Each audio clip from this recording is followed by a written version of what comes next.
Ooh, wow. That eclipse is so cool.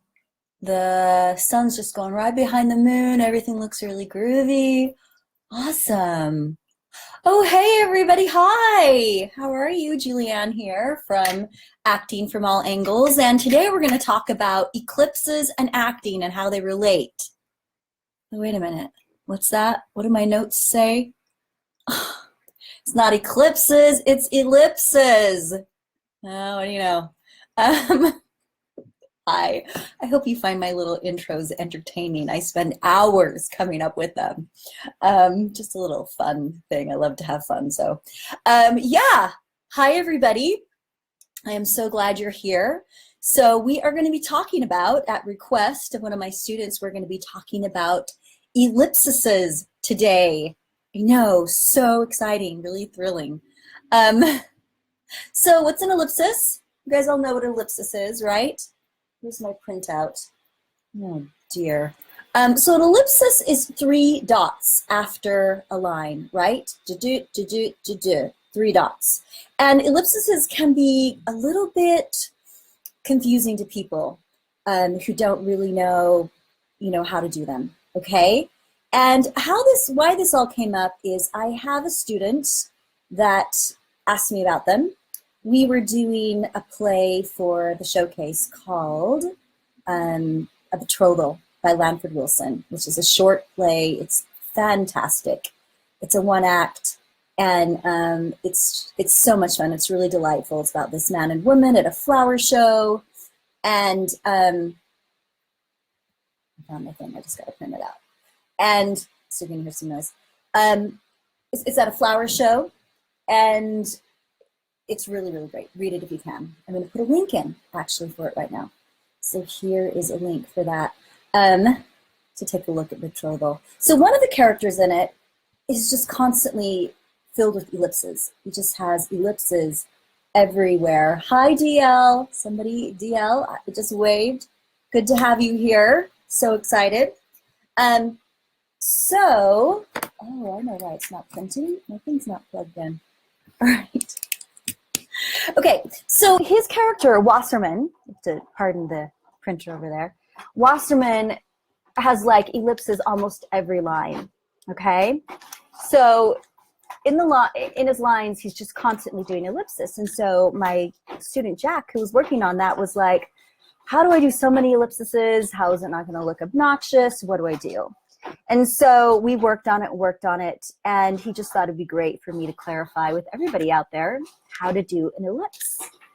And also, I was thinking about the ellipses and eclipses, and actually, I'm going to tie the two of them together in a really fun way that might help you remember how to use an ellipse. Okay, all right, so here is a picture of an ellipse.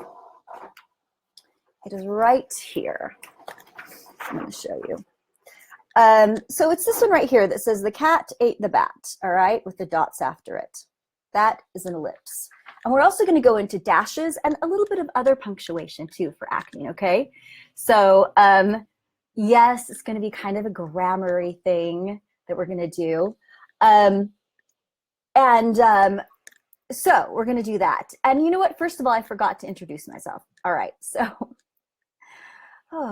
I'm Julianne Lichty Stratton, and I am the creator of Actors in Action, professional acting training, where we are dedicated to helping the actor create a solid process so that they feel completely confident no matter what they do. They go to an audition, a callback, or a booking. And in this little series, which is Acting from All Angles, we work on the different aspects of acting, which are the ABCEFs of acting, which is appearance, business, craft, emotional fitness, and financial fitness. So today, we are going over craft. Working on punctuation is a craft thing, right? It's something that we're going to work on with our craft. Okay, all right. And you guys are here because you're actors and you want to improve and get better, and you want to help, hopefully, you want to have a community where you can come and learn more about acting and have other people you can talk to and hang out with and you know, build this little actors club. Okay, so let's go back to ellipses and eclipses and all that kind of stuff. First of all, let's talk about definitions, shall we? So we've got an ellipse. Ellipse, E-L-L-I-P-E-S. That has nothing to do with what we're talking about. That is an oval, all right? So that's an ellipse. All right, then we've got an ellipsis, which is what we're talking about, the three little dots, okay? So let me just read some of this stuff here that I have written down a bit. So it's a noun, and it's the omission from speech or writing of a word or words that are superfluous or able to be understood from contextual clues. So you don't have to say it, it's just inferred. And in acting, we have to fill out those silences. You can't just drop them to infer things, okay? And it also means the three dots, the cat, bat, hat. The cat ate the bat. Dots, okay? So now ellipses is plural for ellipsis, and that is spelled E-L-L-I-P-S-E-S, ellipses, okay? And let's get into some etymology. Do you guys know, you know what that is, right? It's the study of words. I love that, where they came from. So ellipsis comes from ancient Greek, ellipsis, which means omission or falling short, which is really interesting. And then let's talk about eclipse too, because like I said, I'm going to tie eclipses into ellipses, and it's going to be really fun, and it'll give you a visual to help you with that. So eclipse, E-C-L-I-P-S-E, the definition, obviously, we know it, we just had one here recently. It's an obscuring of light from one celestial body by the passage of another between it and the observer, or between it and its source of illumination. It also, this is very interesting, means the phase during which a distinctive marking of a bird, especially a male duck, are obscured by molting or the breeding plumage. Isn't that cool? And it's also a verb. So it's a noun, this thing that's actually happening, where the sun goes in front of the moon or the moon in front of the sun. Or it's a verb, which means something is being obscured. A celestial body obscured the light from or to another celestial body. It's a verb you can do. You can actually play the verb to eclipse somebody, which is really fun, which you can't play the verb to ellipse somebody because it's not a verb, right? So, okay. And then eclipse, the etymology of that, where that comes from, it is from Latin, from Greek, eklepsis, to fail to appear, be eclipsed. It comes from out or to leave. So there's some similarities sort of relating there. Okay, anyway, back to ellipses. Okay, so with an ellipse, what we want to do is, we've got those three dots. So we don't want to just say, the cat ate the bat, right? I think I misspelled that. It says the cat at the bat. Anyway, it's the cat ate the bat. The cat ate the bat. If we had an ellipse after that, we would say the cat ate the bat. And we would carry on that thought, right? The cat ate the bat. I like to go for 3 little seconds because there's 3 dots. The cat ate the bat. 2, 3. That's your ellipsis. It's still full of your intention. It's still full of your personalization. There's still thought and meaning in it. It's not just the cat ate the bat, and you pause and do nothing. Okay? So we've got that fullness in our ellipse. And when we do that, the text is going to read as very, very rich, and can even be a little mysterious if you want. So as an actor, how do you play that? You can't just pause, because it's not going to look like it's filled with something. What you need to do is you really need to continue with your intention. All right, so let's talk for a second about intention in acting. So intention is what we want, right? So if I wanted to go over and flick somebody on the nose, that would be my intention. I would walk over there and I would flick them on the nose. Boom, I did it. That's what I wanted to do, and I did it. All right? So it's the same thing in acting. We all have an intention in our scene. We have a scene objective. We want to achieve something. We want to get Rosemary to give us the popsicle or whatever it is, okay? So we go over to the Rosemary and we demand she gives us our popsicle, and we fight with her and we cajole her and we do all kinds of things to get our popsicle. We have our intention continuing to go. We never give up on that intention. We have to change our tactics sometimes, and we have to work off our partner to get what we want, but we're going to do that constantly with that same intention. And we're going to look at my partner. Am I going to get what I want? Am I going to get what I want? And a lot of times, the best way to do that I found is playing verbs, which we've talked a little bit about before on this. So verbs are behaviors like to tickle, to court, to embrace, any kind of behavioral active verb we can do to somebody. So when we are playing an ellipse, when we're doing an ellipse, we want to keep playing our verb. So if my verb is to seduce somebody and I say, the cat ate the bat, and I've got an ellipsis, I got to carry that out, okay?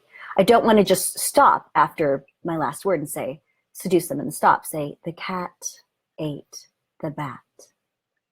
Boom. I've lost my intention. I've lost my verb. No, I don't want to do that.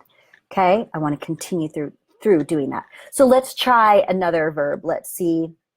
How about to accompany them? All right, so if I'm going to accompany them and use an ellipsis and say that silly line, I'm going to say, hey, the cat ate the bat. Keep going, right? I don't just drop it after I get done with that word, to accompany. The cat ate the bat. Boom, I'm done. Okay, do you see where I'm going with this? This is just something to practice, the ellipse. Now, let's talk about eclipses and ellipses. So this is a good metaphor. So for those of you that were lucky enough to see the eclipse, I guess it was a couple of months ago now, it came across the northern United States, northern hemisphere, and it had this path. I know Idaho, really close to us, was right in the pathway, and a bunch of people here in Utah went up there and saw the eclipse, and it was really fabulous. I didn't do that. I was here home working on stuff for Actors in Action because I'm so dedicated, but I knew when the eclipse was going to be, and so I just took a second and I stopped and I went outside and I looked around. And it was so interesting what was happening. It was getting dark, definitely, but there were all these super cool patterns on the floor, on the ground, which I found out later were little mini eclipse things reflecting off the leaves or something like that. I don't remember exactly what it was technically, but I just remember looking at all of these really cool patterns on the ground going, wow. What is that? They looked otherworldly. I was like, that's really mysterious and really cool. So what had happened is the sun went behind the moon, right? Sun went behind the moon and everything got dark and kind of eerie and cool, mysterious, and all these weird patterns. And then the sun came out and everything came back to normal, right? So it's the same thing with an ellipse. You're still having that thought, you're still playing that action, you're still there. It's going behind things for a minute. You're no longer verbalizing it, but you're still activating with it. You're still allowing it out in a different way. Do you see where I'm going with this?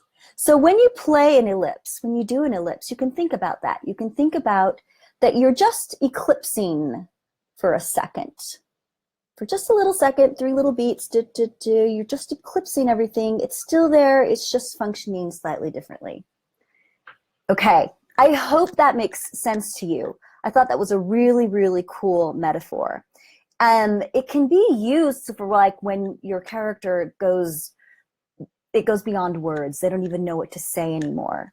And most writers, when they do that, when they put in an ellipse, that's what they're telling you to do, all right? They're telling you that this goes into an otherworldly realm of some sorts, maybe communicating beyond words, which you can do also by playing action. So think of it that way. don't think of ellipses of like, oh, I can't believe I have to do this. I have to shut up and like still make it cool. Use this as a really fun moment to let your role and your character go deeper. Okay? So I think that is a really, really fun way of looking at it. So, all right, so that's basically with ellipsis. All right, now we're also going to talk about dashes. So, and I'm going to fix my misspelling here because, you know, I'm rather dyslexic and I don't see words here. So now we're going to talk about dashes, okay? So we've got our ellipses, and now we've got a dash right here. So the cat ate the bat. The cat ate the bat. Right there. Okay, so it's a dash. Now, how is a dash different than an ellipse? A dash means that somebody is cutting you off. Okay, so when you're saying a line and you're saying and there's a dash, that means your partner is supposed to come in and cut you off. All right. What I always do, if they don't cut me off, I just keep talking. So if I have to say the cat ate the bat and they're supposed to cut me off, I'll be like, the cat ate the bat. And so now we don't have a bat to play baseball with. What are we going to do? And I just keep talking until they cut me off. All right. But how it's supposed to go is the cat ate the bat. What do you mean the cat ate the bat? That's terrible. So it's this boom, this emotional impact that happens. All right. So you've got to have your partner knowing what they're doing with that, because you can't wait for them to cut you off and have it look real and have it look good. So it's a partner thing. They've got to go in and do that for you. Okay. All right. So that's the difference between an ellipsis and a dash. Okay, cool. So let's just look at a couple other things. There's a few other things up here. We've got a period, right? And this is going to help you when you're breaking down a script. We've got the cat ate the bat with a period. So that's just cat ate the bat. We all know that, right? What about if there's a period after every word? I've seen students of mine do the second sentence here. They'll be like, cat ate the bat. And they don't really take into account that there is a period after each word. So for something like that, you would say, the cat ate the bat. It's usually used for emphasis. It's very rare people use that, but it does happen. And then we've got our ellipsis, the cat ate the bat. Then we've got our cutoff, the cat ate the bat. Whoa, what do you mean the cat ate the bat, right? And then we've got an exclamation point. Now, does that mean that we yell? Oh, I forgot this one too. We'll go back to that. Does that mean we yell with an exclamation point? Not necessarily. It means that we say it with emphasis. The cat ate the bat. And what about this guy right here with the question mark and the exclamation point? That's usually like, the cat ate the bat. What? What are you talking about? It's a very strong question, exclamation. It's very strong, all right? And then also, this one right here, all caps, the cat ate the bat. That usually means raise your volume, okay? All right, so these are things that writers use to let the actor know how they want them to say the lines, to interpret the lines. Okay, so punctuation is very important. I know that Meisner, in the Meisner technique, a lot of people teach in memorization how to memorize Meisner. It's just write it out without punctuation, just the whole thing, which is great. And that's a fun way to approach it. But also remember, the punctuation is important. Punctuation is the way that the writer connects with us, is one way, and lets us know, hey, this is what's going on. It's also a way for us to learn how to break down the script and all that kind of stuff. So, okay, I really hope that was helpful. Ellipses can be tricky. And I was looking all over the web, and there's not a lot on there with about punctuation for actors, and which is too bad, because punctuation is one of those things that seems like, you know, it's not that big of a deal, but yet it can be really important. So here is a couple of links I found. This is from Backstage. It talks a little bit about dialogue and punctuation. Here's another one from some guy's blog. He is a writer, and he talks about how ellipses versus dashes, all right, and how to use them and how to write with them as well. And then also, this is a link to punctuation for Shakespeare. which is really, really cool. There is this whole school of thought that looks at the first folio of Shakespeare, which is the first printing. I actually have a copy of it myself, a facsimile up there.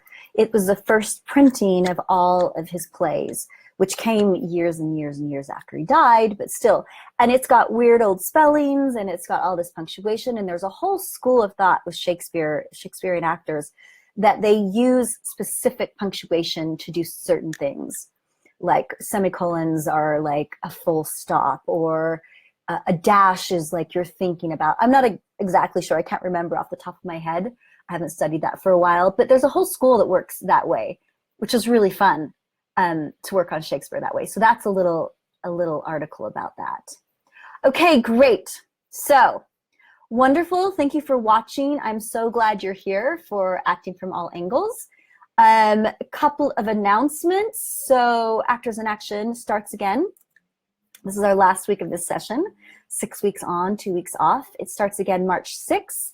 Here is a link for my UVU class that starts on the 6th, Tuesday nights down at UVU, if you want to sign up.